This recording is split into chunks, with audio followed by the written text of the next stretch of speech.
Exercise 1.3 first question है, इसे decimal expansion में हमें चेंज करना है। 36/100, तो ये तो हम सिंपल लिख सकेंगे 0.36। 1 को 11 से किया तो 0.090909 आएगा। 4 1/8, इसका ये आंसर आ गया। ठीक है, अब हमें बताना है इसमें से कौन से रैशनल है और कौन से इरेशनल है। ठीक है, अब जिसकी डेसिमल एक्सपेंशन खत्म हो जाए, स्टॉप कर दे थोड़े स्टेप्स के बाद, वो क्या होता है? रैशनल। तो ये क्या हो गया? रैशनल। रैशनल भी हो गया। डेसिमल एक्सपेंशन किस तरह की हो गई? टर्मिनेटिंग। सेकेंड 0.090909, यही रिपीट हो रहा है। इसको अगर मैं शॉर्ट फॉर्म में लिख लूं तो 0.09 बार, ये क्या हो गया? Non terminating but recurring. ठीक है, तो ये भी रैशनल हो गया। अब ये है, ये टर्मिनेट हो गया, तो ये कौन सी डेसिमल एक्सपेंशन हो गई? टर्मिनेटिंग।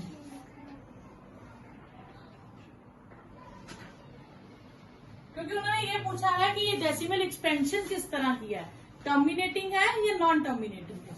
अब ये क्या है? 230769, फिर से 230769, तो इसे मैं लिख सकती हूँ 0.230769 बार। तो ये क्या हो गया? नॉन टर्मिनेटिंग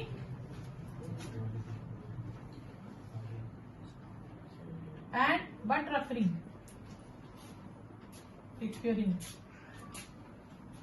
ठीक है, नेक्स्ट 0.181818, तो ये क्या हो गया? 0.18 बार। तो ये क्या हो गया? Non terminating but recurring. और ये क्या हो गया हमारे पास? टर्मिनेटिंग।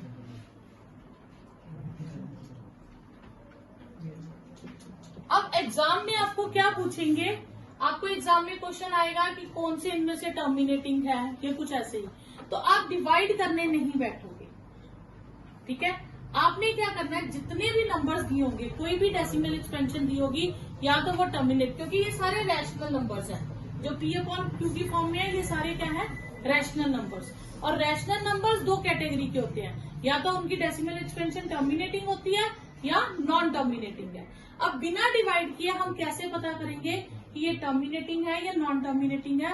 तो हम क्या करेंगे, हम डिनोमिनेटर्स के फैक्टर्स बनाएंगे। हम डिनोमिनेटर लेंगे, इसका डिनोमिनेटर क्या है? 100। हम 100 की प्राइम फैक्टराइजेशन करते हैं। 2, 50, 2, 25, 5, 5, 5 और 1। हमने सिर्फ डिनोमिनेटर की क्या करनी है? Prime factorization. अब मैं इसकी करती हूँ, 11 की प्राइम फैक्टराइजेशन करूंगी तो 11 ही आएगा। 8 की करती हूँ तो 2 इंटू 2 इंटू 2।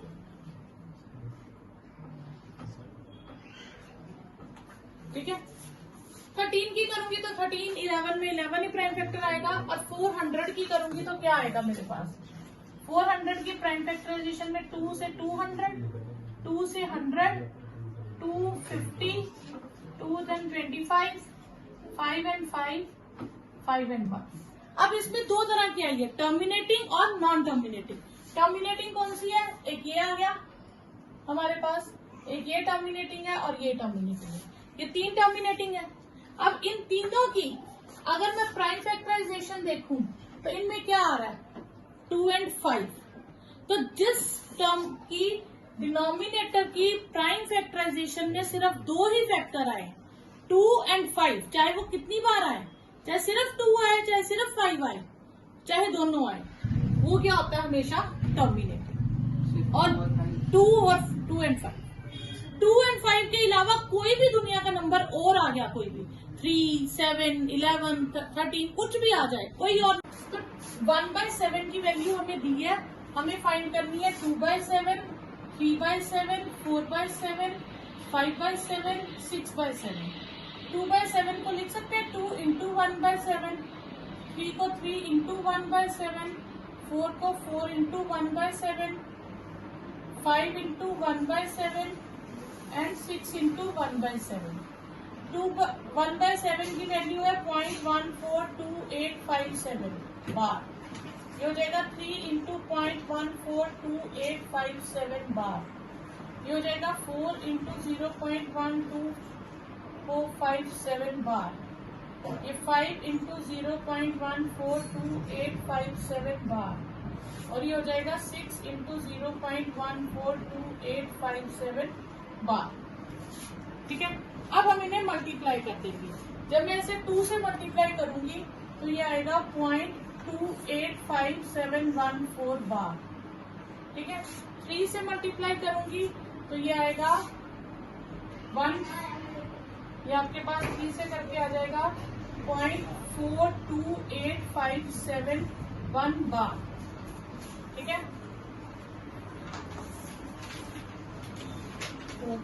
हाँ, तो 3 से करेंगे तो 0.571428 बार।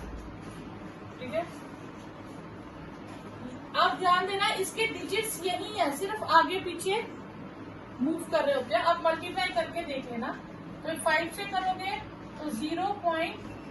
ठीक है, 5 से करेंगे तो हमारे पास आ जाएगा 714285 बार। और जब 6 से करेंगे तो 0.857142 बार। ठीक है, ये आपके पास आ गया। फर्स्ट है 0.6 बार। इसकी मैंने एक्स्ट्रा वीडियोस बनाई है। ठीक है, आप उसको देख लेना, उसमें पूरे क्वेश्चन ही इसी तरह के in the form of P/Q। अब इसमें क्या होता है, इस 0.6 बार का मतलब है कि 66666 बहुत बार रिपीट होता है, उसे हम क्या कहते हैं 6 बार। ठीक है, अब बहुत टाइम रिपीट हुआ, सपोज करो मेरे पास 2 बार ही होता है। ठीक है, इससे मैं कितने डिजिट रिपीट हो रहे हैं, 1 डिजिट। मैं इसे 10 से मल्टीप्लाई करूंगी। क्लियर, 10 से मल्टीप्लाई करूंगी तो ये होगा 66/100 इंटू 10। एक 10 कट गया, 66/10, तो ये आ गया 6.6। अब 6666 बहुत सारे हैं, तो जब मैं 10 से मल्टीप्लाई करूंगी तो एक 6 लेफ्ट में शिफ्ट हो जाएगा। यहीं पे अगर आपके पास नंबर होता 0.23 बार तो मैं किससे मल्टीप्लाई करती, 100 से, तो 2-3 लेफ्ट में भी शिफ्ट हो जाता और बार वाला उधर भी रहता। अगर यहीं पे होता 237 तो मैं किससे मल्टीप्लाई करूंगी, 1000 से। ठीक है, तो जितने बार के अंदर डिजिट्स होंगे उतने जीरो से मल्टीप्लाई करेंगे। ठीक है, अब यहाँ पे आ गया आपके पास 0.6 बार, तो हम लिखेंगे मल्टीप्लाई बोथ साइड्स बाय 10, इसे नाम दे देंगे 1। इसे 10 से करूंगी 10x, इसे मैंने 10 से मल्टीप्लाई किया तो एक 6, आप समझो 6 बहुत सारे इनफाइनाइट 6 है, उसमें से एक 6 इधर डेसिमल के लेफ्ट में आ जाएगा, बाकी सारे इनफाइनाइट वहीं रहेंगे। ठीक है, तो वो जब शिफ्ट होगा वो समझो अपनी जीरोक्स कॉपी भेजेगा, खुद वहीं रहेगा। ठीक है, तो 6 ये बन जाएगा 6.6 बार। क्लियर है, इसका मतलब क्या था कि 6 बहुत सारे थे, उसको जब मैंने 10 से मल्टीप्लाई किया तो डेसिमल जो है वो यहाँ शिफ्ट हो गया, तो ये हो गया 6.6 बार। ठीक है, अब इसको नाम दे देंगे 2। फिर सब्ट्रैक्ट 1 फ्रॉम 2, लेफ्ट में से लेफ्ट सब्ट्रैक्ट कर देंगे और राइट में से राइट सब्ट्रैक्ट कर देंगे। 10x में से x किया 9x, 6.6 बार में से 0.6 बार माइनस किया तो 6 बचा, तो x आ गया 6/9 2/3। ठीक है, सेकंड पार्ट क्या है आपके पास, 0.47 बार, दोनों पे एक पे। हाँ, इसमें सिर्फ 7 पे बार है, 4 पे बार नहीं है। ठीक है, पहले समझो फिर नोट, 4 पे बार नहीं है, तो पहले हम किससे शिफ्ट करेंगे, 4 को।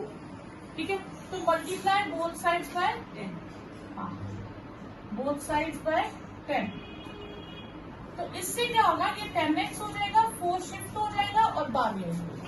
अब इसमें इसने जीरोक्स कॉपी नहीं भेजी, पूरे का पूरा खुद ही आ गया, क्योंकि ये एक ही बात है। अब कितने पे बार है, कितने डिजिट्स पे, एक सिंगल डिजिट पे, तो हम फिर से किससे मल्टीप्लाई करेंगे, मल्टीप्लाई बोथ साइड्स बाय 10। ये 10 क्या हो जाएगा 100। अब ये बार बार है तो ये अपनी जीरोक्स कॉपी शिफ्ट करेगा, 47.7 बार है। ठीक है, अब इसको नाम दे देंगे 2 और ये 3। इस बार हम सबट्रैक्ट 2 फ्रॉम 3 करेंगे, तो ये आएगा 100x में से 10x, 47.7 बार में से 4.7 बार, 100 में से 10 गए 90x, 47.7 बार में से 4.7 बार माइनस कर दो तो बचा 43। तो x की वैल्यू आ गई 43/90। क्लियर। थर्ड पार्ट है आपके पास x is equal to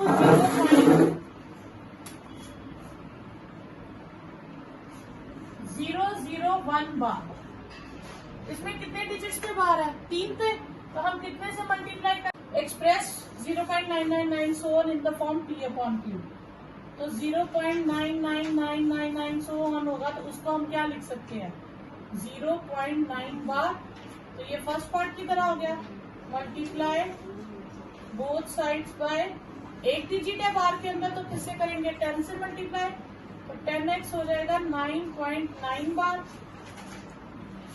subtract 1 from 2, तो 10x में से x सबट्रैक्ट हो जाएगा, 9.9 बार में से 0.9 बार हो जाएगा, ये 9x और 9x इज 9/9 और 1 हो जाएगा। 6th क्वेश्चन है कि आपने बहुत सारी p/q की फॉर्म्स देखी होंगी इंटीजर्स की, जिसमें से कुछ टर्मिनेटिंग होंगे और कुछ नॉन टर्मिनेटिंग होंगे। तो हमें कैसे पता चलेगा कि कौन से टर्मिनेटिंग है और कौन से नॉन टर्मिनेटिंग। जैसे फॉर एग्जाम्पल 5/8 लिख दें, या नंबर ले लूं 7/20, या मैं ले लूं 9/ कुछ भी ले लो 200, या आप ले लो 40 ले लो, कुछ ऐसे नंबर लो। अगर आप इनको डिवाइड करोगे ना तो ये टर्मिनेटिंग आएंगे। डिवाइड करके कुछ स्टेप्स के बाद डिवीजन का स्टेप रुक जाएगा प्रोसेस। अब बिना डिवाइड किए हमें कैसे पता चलती है, हम क्या करते हैं, हम पहले देखते हैं इनकी कटिंग पॉसिबल तो नहीं है।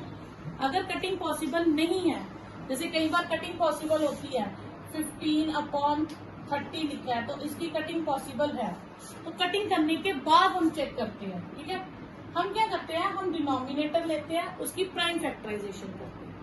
ठीक है, जैसे मैंने 8 लिया, 8 की प्राइम फैक्टराइजेशन करूं तो मेरे पास 2 क्यूब आ गया, 8 का आ गया 2 क्यूब। ठीक है, 20 की प्राइम फैक्टराइजेशन करूं तो आएगा 2 10 2 5 और 5 1, यानी कि इसमें 2 2 बार आया और एक 5 आया। 40 की अगर कर दूं तो 2 20 2 10 2 5 5 1, तो इसमें 2 का क्यूब और 5 आया। ठीक है, अब इसमें क्या है, ये टर्मिनेटिंग होते हैं और कुछ नॉन टर्मिनेटिंग होते हैं। जिनकी प्राइम फैक्टराइजेशन में 2 और 5 ही फैक्टर आए, 2 ही प्राइम फैक्टर आए 2 और 5, चाहे वो 10 बार आए, चाहे 2 बार आए, चाहे 1 बार आए, किसको एंट्री है ओनली 2 और 5। जिसकी प्राइम फैक्टराइजेशन में 2 और 5 आएंगे, ठीक है, वो जो रैशनल नंबर होगा डिनोमिनेटर की प्राइम फैक्टराइजेशन में 2 और 5 आएंगे, वो डेसिमल एक्सपेंशन में जब कन्वर्ट करेंगे तो वो टर्मिनेटिंग होगा। अब सिर्फ 2 भी चलेगा, 2 और 5 दोनों चलेंगे, सिर्फ 5 आ जाए, जैसे हमारे पास आ जाता है 7/25, तो ये 5 का स्क्वायर है, तो ये भी टर्मिनेटिंग है। अब उसने क्वेश्चन में पूछा है कि बहुत सारे नंबर है जो p/q की फॉर्म में होते हैं, तो q में ऐसी क्या खास बात होती है जिससे पता चल जाए कि वो टर्मिनेटिंग है। तो हम लिखेंगे q must be in the form 2n into 5m, where n and m are non-negative integers। Non negative integers क्या होते हैं, अब ये याद रखिएगा, नॉन नेगेटिव इंटीजर्स क्या होते हैं, जो होल नंबर होते हैं उन्हें ही नॉन नेगेटिव इंटीजर्स कहते हैं। क्लियर। अब इंटीजर्स आपने पढ़े थे, इंटीजर्स कितनी, इंटीजर्स क्या थे हमारे पास, -3, -2, -1, 0, 1, 2, 3 सो ऑन। जो 1, 2, 3 है इन्हें हम कहते हैं पॉजिटिव इंटीजर्स, इन्हें हम क्या कहते हैं, पॉजिटिव इंटीजर। और जब -1, -2 है इन्हें कहते हैं नेगेटिव इंटीजर्स। 0 जो है ना ये पॉजिटिव में आता है ना नेगेटिव में आता है, ये नॉन नेगेटिव होता है। जब 0 इंक्लूड कर दे फिर हम लिखते हैं नॉन नेगेटिव इंटीजर्स। ठीक है, तो कोई भी number p by q is terminating if q is in the form 2 raised to power m into 5 raised to power m where n and m are non-negative integers। तो ये आपने याद रखना है, ठीक है, ये MCQ में आपको क्वेश्चन है। तो हमें 3 नंबर्स लिखने हैं whose decimal expansion is non terminating non recurring, मतलब जिनकी डेसिमल एक्सपेंशन ना तो खत्म हो रही है और ना ही रिपीट हो रही है। तो ऐसे कौन से नंबर होते हैं जिनकी डेसिमल एक्सपेंशन ना तो टर्मिनेट होती है ना रिकरिंग होती है, ऐसे होते हैं इर्रेशनल नंबर्स। ठीक है, तो हम लिखेंगे numbers whose decimal expansion are non-terminating and non-recurring are irrational numbers। ऐसे नंबर्स को क्या कहते हैं, irrational numbers। और irrational numbers आपने लिखनी हो तो आप 2 तरीके से लिख सकते हो। आप रूट में भी लिख सकते हो, √2 ± √3 कुछ भी, जैसे √2 √3 प्लस वाला ही ले लो, √5 √6, ये सारे ही इर्रेशनल हैं। तो आप ये भी एग्जांपल दे सकते हो, या आप डेसिमल एक्सपेंशन में देना चाहो तो 1 0 1 0 0 1 0 0 0, मतलब रिपीट नहीं होनी चाहिए डेसिमल एक्सपेंशन सेम। आप दे सकते हो 2.37 377 3777 सो ऑन, इस तरह से आप कुछ भी लिख सकते हो। और कोई एग्जांपल देनी हो 1.894 944 9444, ये जरूरी नहीं होता कि जितने नंबर हैं वही यूज हो सकता है 8 जो है वो सिंपल एक टाइम आए, बाकी की डेसिमल एक्सपेंशन चेंज होती जाए। तो इस तरह से कुछ भी लिख सकते हो, ठीक है। इसमें भी आप चेंज कर सकते हो 20 200 30 300, जो मर्जी लिखो। Find 3 different irrational numbers. Irrational numbers तो क्या होंगे, जिनकी decimal expansion non terminating non recurring होगी। और बिटवीन 2 रैशनल नंबर्स, तो पहले हम इन रैशनल नंबर्स की डेसिमल एक्सपेंशन ढूंढते हैं। तो 5/7 7 अंदर 0.57 49, 1 बचा 0, 7 1 7 3, तो इनकी इसका हम अगर लिए तो 0.71। आगे भी चल सकते हैं, हमने इतना ही रखा, ठीक है। 9/11 को लेते हैं, तो 9 अंदर 11 बाहर, तो डेसिमल लगाया तो 8 से 88, 2 बचा 20, 11 9, ठीक है। तो ये आ गया 0.81। 0.71 के बाद 72 73 74 बहुत सारे नंबर आ सकते हैं 0.81 तक। तो इनके बीच में हमने लिखने हैं, हम लिखेंगे 3 इर्रेशनल नंबर्स आर। 0.71 के बाद ले लेंगे 73 733 7333 एंड सो ऑन। फिर 74 744 7444 सो ऑन। फिर 75 755 7555 एंड सो ऑन। इस तरह से आप कुछ भी ले लो, लेकिन 71 से आगे ले लो, ठीक है। हमें क्लासिफाई करना है नंबर्स को, कौन से रैशनल है और कौन से इर्रेशनल। 23 परफेक्ट स्कोर नहीं होता, तो ये फिर क्या रहेगा, इर्रेशनल, ठीक है। 25 को हम लिख सकते हैं √15 का स्कोर, ये कट गया, कितना बचा 15, तो ये हो गया रैशनल नंबर। ठीक है, अब इसकी डेसिमल एक्सपेंशन खत्म हो गई, टर्मिनेट हो गई, तो जो टर्मिनेट हो जाए वो क्या है, रैशनल। अब ये दो डेसिमल एक्सपेंशन नॉन टर्मिनेटिंग है। अब इसमें आप ध्यान दो, 7.478478 रिपीट हो रही है, आर से रिपीट, आर से रैशनल। ठीक है, डेसिमल एक्सपेंशन रिपीट हो यानी कि रकरिंग हो तो रैशनल। और ये डेसिमल एक्सपेंशन 10 100 फिर 3 जीरो फिर 4 जीरो ये रिपीट नहीं हो रही तो फिर ये आएगा इररेशनल। ठीक है, ये आपके आंसर।